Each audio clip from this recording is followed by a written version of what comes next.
Hi, friends. Do we believe more in angels than we believe in God? That's my question for today. The reason why I ask that is that not too many years ago, well, maybe more than a few years ago, when I was growing up, I just remember that there was this great interest in angels, and everybody was purchasing little figurines of angels and putting them in their houses, and there was just a lot of talk about angels and a lot of books being written about angels. And I always kind of wondered where that came from, this fascination with angels. And I also thought to myself, this is a good thing, right? Because this is a Christian thing. And we have in our secular culture a lot of people who are talking a lot about angels. But then years later, I started thinking about that again and thinking maybe that comes from a different place than Christian belief, or certainly not a full place in regards to our Christian faith. Here's where I think it comes from. I think it comes from the split between materialism and spiritualism, or between the spiritual life and material life. And what we've come to as a culture today is that we put a lot more on the material, the stuff that we can see and feel and taste and test and observe and validate and all that kind of stuff, than we do on angels, or should I say, upon the spiritual life. So this is where I think angels come into play. Because as we see this separation between both, and because the reality is that we're material and we're spiritual. There's a material reality and there's a spiritual reality, and they're all created by God. But as we advance more and more into materialism and more into secularism and more away from God, then there still are these vestiges of the Christian faith, and one of them is angels. So I remember this story. It's a great little story about a guy who's in an airplane, and he is traveling.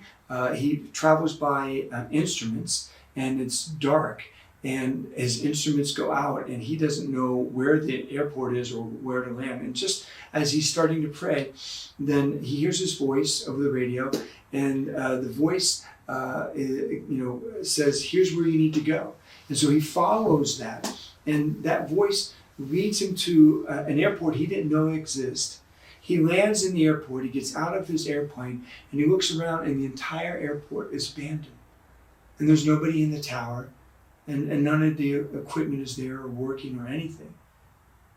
And of course, what he concludes is that he's been guided by God, or in this case, he believed that he was guided by an angel. And in fact, it sounds to me like he was guided by an angel.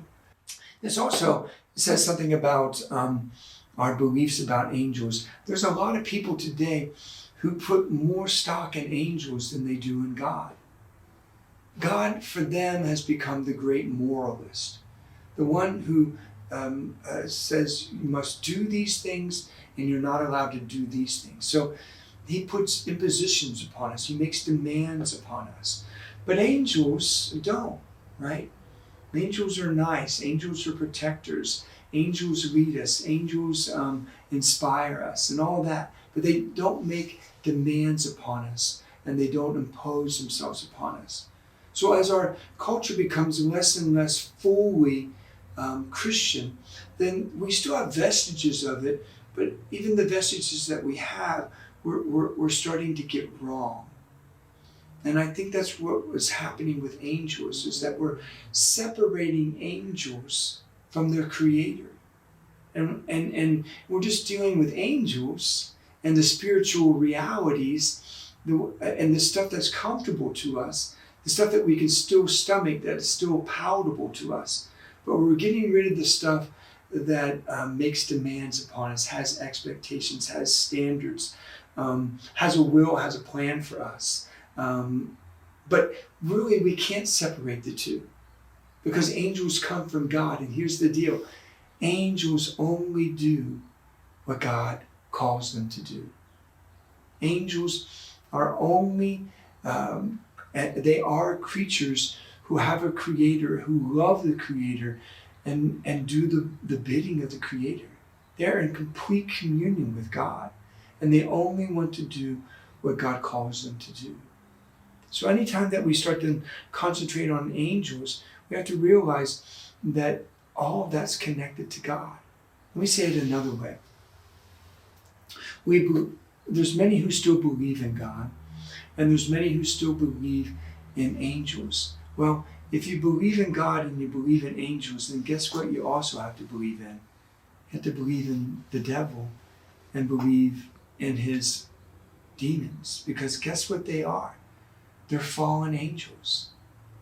The devil is an angel, and all those who went with him are angels also, fallen angels. We call them demons, but they were created in heaven by God, not to ever become demons, but to be in perfect harmony. But at some point in eternity, God gives to the angels something that he gives to us in our lives as his creatures. He gives them the ability to choose him or not to choose him. And at some point, a group of them chose not to follow God, to follow their own way, not trusting that God's plan and God's creation and the cosmos and the universe and how God put it all together was the best plan. And so they wanted to follow their own way. And they didn't want to serve God. They wanted to serve themselves, right? And we're in that same boat, by the way. We struggle with the same things. So they fall away, they become fallen angels, what the scriptures call demons, Lucifer and Satan and all of his minions. And here's where I'm going with all this. When we don't live a life near God and who he really is and what his plan is for us, and when we don't trust in him, and when we don't love him and know him and serve him in this life, then we open ourselves up to the ones who also are like that, to their influences, to their whispers, to their nudges, to their efforts to try to lead us even further away from God, to their lies, right? To all the lies that they believed about themselves and they want us to believe about ourselves, that life is better without God. We open ourselves up to them. But here's the other part of that. When we live near to God, and when our hearts are given to him, and when we think about him and reflect upon him and pray to him and truly try to give our lives over to him, none of us do it perfectly, but we keep making that efforts to get closer to him. Then guess who we're also close to? His angels. And then guess what happens?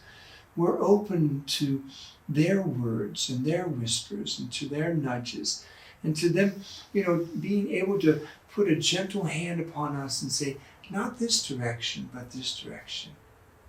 Not this way, but that way. And then angels truly can have great influence upon our lives.